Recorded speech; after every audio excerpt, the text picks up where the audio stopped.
Hey, how's it going, guys? When you guys have a game like you did Sunday, that was kind of unexpected as far as the number of points allowed and yards allowed.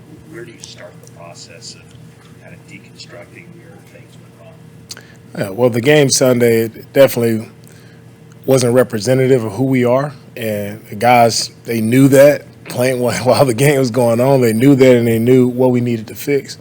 And the thing there is we have to play better in the back end just with our eyes. The eye discipline, it's cost us some really big plays and plays that we shouldn't give up. We're giving up just because of the discipline with the eyes, and our guys understand that we have to get better there if we want to continue to play good defense.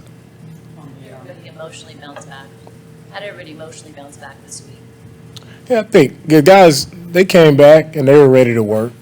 They came back in with the right mindset. The guys understood that that was a big letdown for us defensively, and they understood that at halftime during the game understood what we needed to fix, and I'm not happy that it happened during that time, but I'm encouraged that it's things that we can clean up, things that we can fix.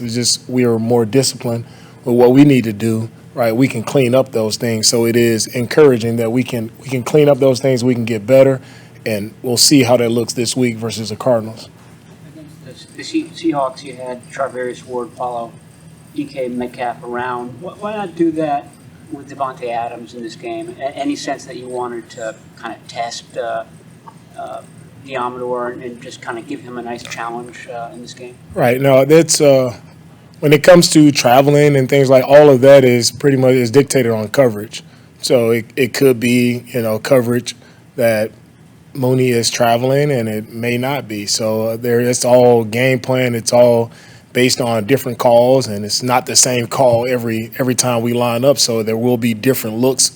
We won't give an offense the same look. We won't be that predictable all the time. And whoever lines up out there is expected to just make the plays, play with the proper technique that they're supposed to play with. That's what we expect. It doesn't matter who lines up across from you. How would you gauge how Lenore's played this year coming in for Mosley, and whether there's growing pains or whether there's other issues here? Yeah, I think Demo is a young player who stepped in for us. I think he's done some really good things. He's grown a lot. Right? He's grown a lot. He's been steady for us out there, and of course for all of us, we can all make more plays. We can all play better, and he falls in that category as well. But I'm happy with the growth that I've seen from Demo throughout the year, and he'll continue to get better with the more reps that he gets. He'll continue to get better. It's truly his first year of truly playing and being out there for us. So it's encouraging to see where he is and where he's headed. Tyler Miller played so well the first half of the season. Last few weeks, it seems like he's given up some big plays. You just mentioned eye discipline. Has that been an issue for him lately, or what are you seeing from Tom? Yeah, it's the same. Right? He has to clean up his eyes. There's too many big plays we're giving up, and Huff knows that. You have to clean up your eyes, especially when you're, protecting us in the back end. You're the eraser for us. If your eyes can't be dirty, you can't be in the backfield, right? And he knows that. He has to get better at it. Can you kind of explain what eye discipline? Eye discipline, it simply comes down to when you're in, whatever, zone coverage, man coverage, you have a certain progression of keys and where your eyes should be. And where guys get caught a lot of times is guys are looking in the backfield at the action of the back or the quarterback when they don't need to, right? And if you're doing that and you're not progressing and looking at the proper things, whether it's a route concept, whether you're passing a route concept off, whether it's a particular man who's coming within your zone, right, if your eyes should be in that area and they're not, it's going to be really hard to make plays. Guys in this league are too fast, they're too good for you to not look at the proper thing and then try to look late. And if you look late, it's too late, right? And guys will make you pay. It doesn't matter who you're playing against. The guys in this league are too good. They'll make you pay. Is the tendency, if you're a playmaker, you want to make plays, you want to know where the ball is at all times, so that's where your eyes go? Yeah, well, the biggest thing is just being on it every single snap. And that's the thing that I was talking to our guys about this week. Like, it's not your play to make every play. Everybody will make plays in our defense when everybody is playing with discipline, playing with the proper technique, playing with the proper eyes.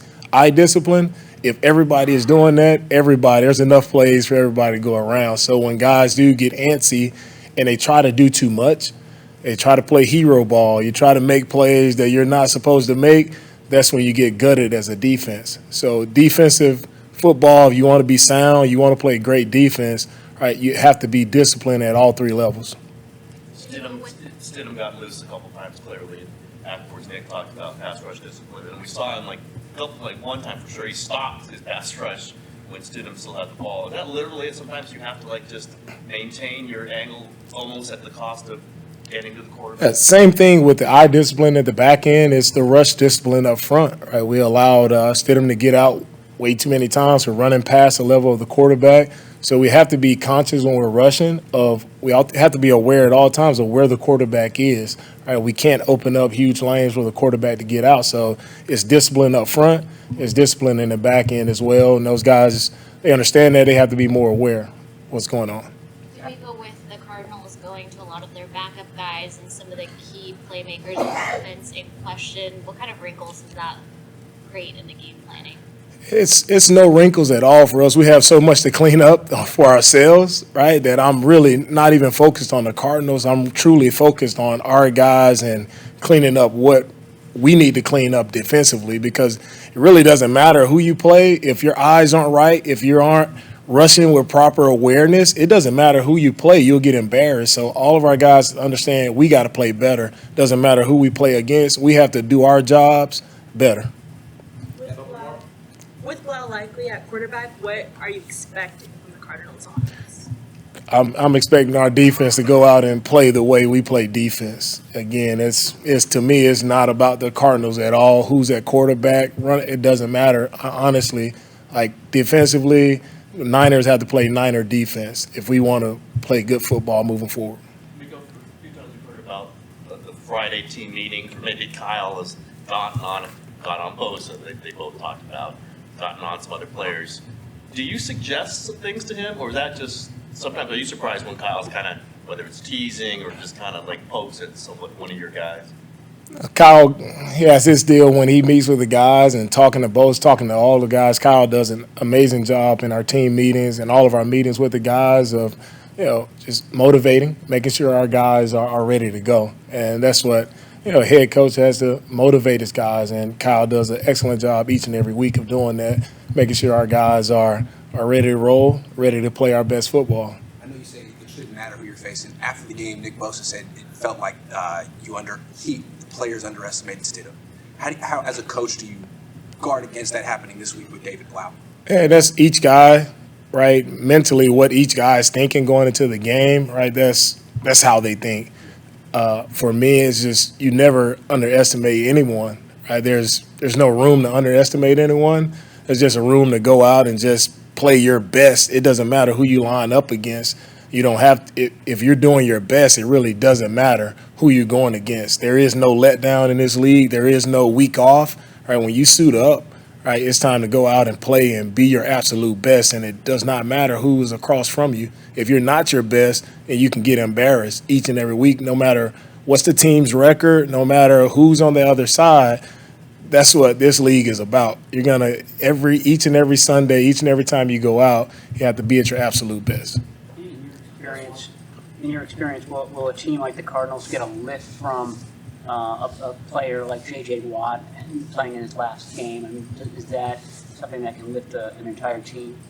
It could. I mean, J.J.'s been an excellent player in this league, a former teammate of mine, and very well-respected guy, a great person off the field, been a great player who's pretty sure a lock for Hall of Fame. He's just done a lot of wonderful things, on the field with the sack records, Defensive Player of the Year, off the field, the charity, the things that he does in the community. He's just such a great guy, right? And if that lifts them, whatever they need to help them, play, that's cool. But for us, it goes back to being about us. We just expect teams that we play against. I'm always expecting them to play at their absolute best, whatever motivates them, whatever they need to get up for the game, bring it on, because we're motivated and we're ready to go each and every week. All right. Thank you, guys. Have a good one. I recall you talking about how you kind of assign different guys on your line to scout opposing players. So who was in charge of J.J. Watt, or who has been in charge of J.J. Watt, and what's been kind of the takeaway about how you go against a guy like that? Well, last time we did it, we had Brunskill do it because he'd played against him the most. So instead of giving him to Burford or Banks, we let Dan kind of set the table as to what you do against the guy. This week we gave it to Spencer since he'll be starting exclusively on the right side now. So so we'll hear what the takeaway is. It's we review it later in the week and kind of make sure we solidify our plan for the guy. We watch the tape during the week, and JJ is just a great, impactful player. He's makes big plays at critical times in the games. He has through his whole career, and it's hard to believe he's not going to be playing anymore after this because he's done such a great job and endured for so long and been such a good player and so impactful. I mean, just talking to my buddy in Tampa, asking them their takeaway from playing him later in the season here, and he said, we probably didn't give him his due. A couple short yardage plays, he busted in the backfield, made a play, got a big sack on their left tackle that was in there, and he said we probably didn't account for him as much as we should have, and it hurt him in the game. I remember, I won't tell a story again. I'll stop there. That's what it was. So. Yeah, no more stories. I think Shanahan really praised Glenshie's play in the last game. Did you see the same thing? And you may or may not know he's a relatively controversial player in 49er fandom. He gets some criticism. What do you still think of his season overall? Yeah, I'm sorry. I don't know what others say, but I mean, I know coaching him, I got to work with him every day, and so we work on it together, and I'm not aware of that. But I do know that, we did work on some things last week, and he came in on Saturday morning, or it was, what's tomorrow, Friday, so it was Friday last week as well. He came in on Friday morning, and we had a great discussion looking at Max, looking at really more at Mike and things that he could have done, and he made a couple little tweaks in his pass sets that helped him, some things that we, it happens all the time. It happened with Trent this week. I mean, it gets away from you a little bit, gets away from me. Sometimes you're looking at schematics, you're looking at things like that, and you don't realize that fundamentally there's just this little thing that might help you just a little bit. Now, we had a plan for Max. Mike did a very good job when he had his reps and opportunities against him. We also had a plan for Max. It's like when we talk about Aaron Donald, those guys are great rushers. To say that somebody one-on-one did it, I'm not diminishing Mike. Mike did a good job, and I'm not diminishing it at all, but we also have a plan, and it's everybody contributes. And I think if you asked Mike, he'd say the same thing. We had chips, we had slides, we had this, we had that. We had a lot of different ways to try to neutralize a good player like that, because it's never just going to be, hey, you got him, here you go. And but Mike did, and part of it was some of the fundamental tweaks that he made during the week that helped him. And I think he went in with a good mindset, and we were fortunate with the way the game went, and did a really, really fine job. So I'm happy for Mike in the game that he played, but now it's this week, and all it takes is one play and two plays here and there, and it's the same thing. That's the life of an offensive lineman. It's like nobody knows the long snapper until the ball isn't snapped properly, and then everybody knows the long snapper. So that's the line. That's kind of an offensive lineman, and that's where Mike is right now. Is there almost more pressure on the guys who aren't lined up next to an Aaron Donald or a J.J. Watt or a Max Crosby for them to hold up their end of the bargain while the focus is on that one outstanding defense? There certainly can be. Yeah, there certainly can be. When you've decided to do something to focus to take away a guy, the other guys you're saying have to hold up. And so there's it all depends on where the guy is and what his skill set is and how you can handle him and how you're going to take care of him. That does do it. And the great thing for us as an offensive line is Kyle is so flexible with how we can adjust things to help linemen. And we've had to be, because you have to adapt to having Aaron Donald in your division. And if you just say, well, we're just going to let the chips fall and we're going to block Aaron Donald like we would any other three technique, you're in for a long day. And so, and some people do that, and they manage to win and do a good job. I'm not saying you have to account for them on every play. We've just decided, and so we started to create within our system the ability to be able to do it. And it's grown over time because Kyle, we've thought of ways, the linemen have suggested things, Kyle thinks of something, and then we try to incorporate it and find other ways to do some of the same things, maybe still allowing as much flexibility in the passing game as we can, and then still being able to either protect. And then the run game, accounting for, what they do to disrupt, being careful of what we run at or away from those guys. So it does put, though, to answer your question, a lot of pressure on the other guys, but that's the way it works.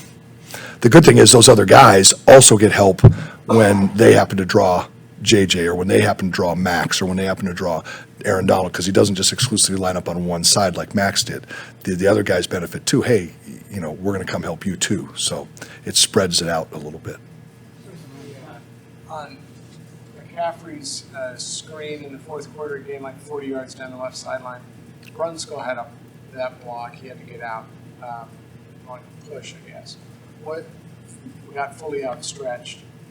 Is that a particularly tough assignment for Brunskill in that case? And what did you think of the effort he had? Yeah, well, if your name's not Trent Williams, anytime you have to run about 20 yards to make a block, it's going to be a challenge, okay? So first of all, they're challenged that way. Secondly, when you have a rusher in your face and you've got to, you're going to block him for a second, then you're going to try and slip him and get out into the screen, and then in that process get there in time to make a block on a guy that was really pretty aggressive on Christian. I think when you watch screens, the thing to notice is if the guy that's catching the screen is way ahead of the offensive lineman, meaning that he's out here and we're still back here, that screen's going to have a hard time succeeding. So to get that block when you're that far away takes a lot of patience by that guy, and the lineman has to really go to get that block, which is what happened on that play. Normally you want to see the back and the guard coming out together. And when you see that, that's like one of the key timing points in the screen, because now whoever's coming to defend the screen, he's lined up for my big guys, right? Because they're not going to be running around in space all the time. That lines everything up for them, and then the back can set the block. When they're way ahead, then like happened to Dan, he's just running his butt off to get out there and then just laying out. I credit Dan. One of the few times I hugged a player on the sideline, I hugged Dan when he came over. I thought it was such a good block at a big point in the game. And also I thought it was a great effort to get out. I mean, it's what his job is, but it's not easy. And he did it, and he did it well. And I give a lot of credit to Christian, too, because Christian's run, he's a very good screen runner as a back, and he saw what was at hand, and he was able to just pause enough. A younger guy might have just caught the ball and ran, and Dan couldn't have made that block. Even with the situation as it was, he set the block up well. Do you give out a year on average? It's my first one in a long, and I don't remember the last one. How's that? So, I think that was Brunskill's first game at left guard, or at least extensive game. I mean, how many snaps in a week will he get at left guard? Not. Because I think if he had been the swing guard, which he is, but if he literally was not, like when Spencer was playing full time at right guard, if they hadn't been splitting time, Dan would have probably got 4 times, probably 16 reps a day at both guards. Okay, but because he was splitting time with Spencer, he was probably only getting 1 or 2, probably 4 to 5 reps a day. So maybe that's 15 reps in the week, maybe less at left guard. Now, Dan's played both positions. He's played left tackle. He's the one guy that can do it, but it's not easy to all of a sudden go out there, and it is a little bit, yes, you can brush your teeth with your opposite hand, but it's not comfortable for the first couple times that you do it. It's a little bit like that. It's a little bit backwards for a minute. But he did he luckily has gotten reps at it and did a good job. I think at the time of the draft, there was talk about Zakel and Poe playing center, at some point in the future. Have those guys gotten a lot of center snaps during the season? Right. So they all took snaps starting in the preseason in quarterback center exchange early. Very little team reps because we had 2 or 3 guys that we were repping through the position. When we get to this point in the season, what happens is the way it works, as long as you have 2 guys, as long as your backup center isn't playing all the time, which in this case Dan wasn't, you feel pretty good going into a game with 2 centers because he's not on the field all the time. But when both your guys that are your centers are on the field playing, you get a little bit nervous because you're now putting both of them at risk more. So now you have to say, so this week we have had to up the reps, and now they've actually started taking reps with the scout team, reps not with the offense at center, but Dan takes the second reps with the offense at center. But with the scout team, both Nick, because he's active, Poe is on the practice squad, so we're not repping him. Keith also is not, but McKivitz is another guy that's taken snaps for us. He was a guy that we had prepped for a lot last year as well and in the past. So Colton's taken reps at center. So they were splitting reps inside. So between Nick and Colton, we've got a 3rd and a 4th center if need be to at least I think they do more than get us out of the game. You know, for example, when they used to only let us dress 7 linemen, I've had a couple games where we had to put a tight end at tackle at the end of the game. That's getting you out of a game where you're holding on and you're not getting out of the game very well. These guys could actually go in and snap the ball and have some success playing center, albeit they just haven't had a lot of reps. Anything else? All right, thanks, Coach. It's good. Thank you, guys. Appreciate it.